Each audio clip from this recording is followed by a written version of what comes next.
రాష్ట్రంలో నేడు ప్రస్తుత పరిస్థితులు అందరూ గమనిస్తే ఒకవైపు ముఖ్యమంత్రిగా రేవంత్ రెడ్డి కావచ్చు, వాళ్ళ మంత్రులు కావచ్చు, వాళ్ళకున్న పదవులన్నిటిని కూడా వాళ్ళు కిరీటంలా ఒక సోకుగా భావిస్తారు తప్ప ప్రజలకు న్యాయం చేయాలి, సుపరిపాలన అందించాలన్న ఆలోచన మాత్రం ఏమాత్రం కనపట్లేదన్న సంగతి ప్రతి ఒక్కరు కూడా, తెలంగాణలో ఉన్న ప్రజలు ప్రతి ఒక్కరు కూడా గమనిస్తున్నారు. ముఖ్యంగా అత్యంత ఆవేదన పడుతున్నటువంటి సామాజిక వర్గం ఏంటంటే ముఖ్యంగా రైతులు అన్ని విధాలుగా ఇబ్బందులు పడుతున్న పరిస్థితులు రాష్ట్రమంతా కనపడుతున్నాయి. ముఖ్యంగా మా నల్గొండ జిల్లాలో మేము ఎవరి దగ్గరికి వెళ్ళినా కానీ అన్న గతంలో మాకు రైతు బంధు టెన్షన్గా పడేది, కానీ వాళ్ళు 15,000 ఇస్తామంటే మోసపోయినాం ఆయన మాటలు నమ్మి ఈరోజు ఆ 10,000 కూడా మాకు లేకుండా పోయేసరికి మాకు అప్పుల బారిని ఇంకా మీద పడుతున్నది. ఒకవైపు రుణమాఫీ అన్నాడు, మాకు రేషన్ కార్డు ఉంది అయినా రుణమాఫీ కాలేదు. బ్యాంకుల దగ్గరికి పోతే ఈ అప్లికేషన్ల అప్లోడ్ల పేరు మీద వాళ్ళు మా దగ్గర పైసలు వసూలు చేస్తున్నారు. ఎవరి దగ్గరికి వెళ్ళి చెప్పుకోవాలో కూడా అర్థం కావట్లేదు.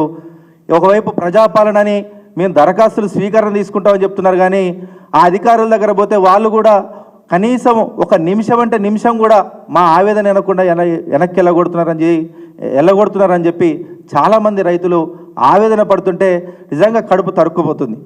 ఒకవైపు కేసీఆర్ గారు రైతుల్ని కంటికి రెప్పలాగా కాపాడుకొని నేడు ఈ తెలంగాణ గడిచినటువంటి మా కేసీఆర్ గారు ఉన్నప్పుడు ఆ 10 ఏళ్ల పాలనలో రైతాంగాన్ని ముందు వరుసలో నిలబెడితే నేడు గడిచినటువంటి 8 ఏళ్లలోనే కనీసం మొన్న కురిసినటువంటి వర్షాలకు ఇదే కృష్ణా వాటర్ డ్యామ్ దగ్గర నాగార్జున సాగర్ క్రస్ట్ గేట్లు ఎత్తే దాదాపు 250 టీఎంసీల పైగా నీళ్లు సముద్రంలో చేరినాయి. కానీ ఇప్పటికీ అదే కృష్ణా ఆయకట్టును ఒడ్డునటువంటి మా చెరువులు ఒక్కటంటే ఒక్కటి కూడా పూర్తిగా నిండలే. తద్వారా ఏమైంది, నల్గొండ జిల్లాలో ఎక్కువ శాతంగా మొత్తం బోర్ల మీద ఆధారపడి చాలామంది పంటలు పండిస్తుంటాం. చెరువులు నిండలే, భూగర్భ జలాలు ఎండుకుపోయినాయి. తద్వారా అన్ని రకాలుగా ఇబ్బందులు. మంచినీళ్ళు తాగుదామంటే గతంలో కేసీఆర్ గారు వచ్చినప్పుడు అన్న మేము 10 ఫీట్లు లోతుకి ఇస్తేనే మాకు నీళ్ళు పడేవి, మేము చాలా ధైర్యంగా తాగేటోళ్ళం.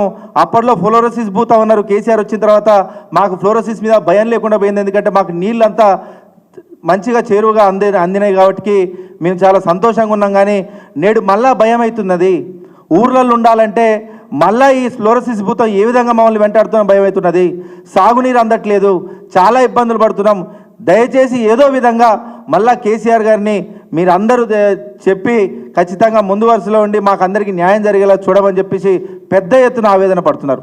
అందుకే మేమందరం ఒకటే కోరుతున్నాం కాంగ్రెస్ ప్రభుత్వాన్ని, మీరు మంత్రులు కావచ్చు, ముఖ్యమంత్రి గారు కావచ్చు, మా ఇదే ఎడమ కాలువ కింద పంట పొలాలు అన్నీ ఎండిపోయి చాలామంది రైతులు ఇబ్బంది పడుతున్నారు. అన్ని రకాలుగా రుణమాఫీ కాక, రైతు బంధు రాక, మీరు ఇస్తా అన్నటువంటి బోనస్ను కూడా మళ్ళా కిందికి మిందికి చేసి ఇవ్వకుండా చేసే విధంగా మీరు అన్ని మాయమాటలు చెప్పి ఏదైతే మీరు ఓట్లేసి నెగ్గుకొని ముందుకొచ్చిరో మళ్ళా జీవితంలో మీకు ఓటయ్యారు. జీవితంలో ఎన్నడూ కూడా మళ్ళొకసారి మీరు మేనిఫెస్టో అనే పేరు చెప్తే తిప్పికొట్టి మళ్ళీ మిమ్మల్ని ఇంట్లో కూర్చోబెడతారు. ఆ పరిస్థితులు కొద్దిగన్నా సరిదిద్దుకోవాలంటే మీరు రైతులకు న్యాయం చేసే విధంగా కొద్దిగన్నా ఒక సహృదయంతో రైతులను ఆదుకునే విధంగా మీరు ఆలోచించి ముందడుగేసి వాళ్ళని ఆదుకోవాలి. తక్షణమే కాలువని, అలాగే మా దగ్గర ఉన్నటువంటి రాష్ట్రంలో పెద్ద ఎత్తున చెరువులన్నిటికీ కూడా గండ్లు పడ్డాయి, అవన్నీ కూడా మరమ్మతులు చేసి తక్షణమే భూగర్భ జలాలు పెంచే విధంగా ఆ చెరువులన్నింటినీ కూడా నింపి మన తెలంగాణ రైతాంగాన్ని, ముఖ్యంగా నల్గొండ జిల్లా రైతాంగాన్ని మొత్తంగా ఆదుకోవాలని చెప్పేసి వేడుకుంటూ సెలవు తీసుకుంటుంది.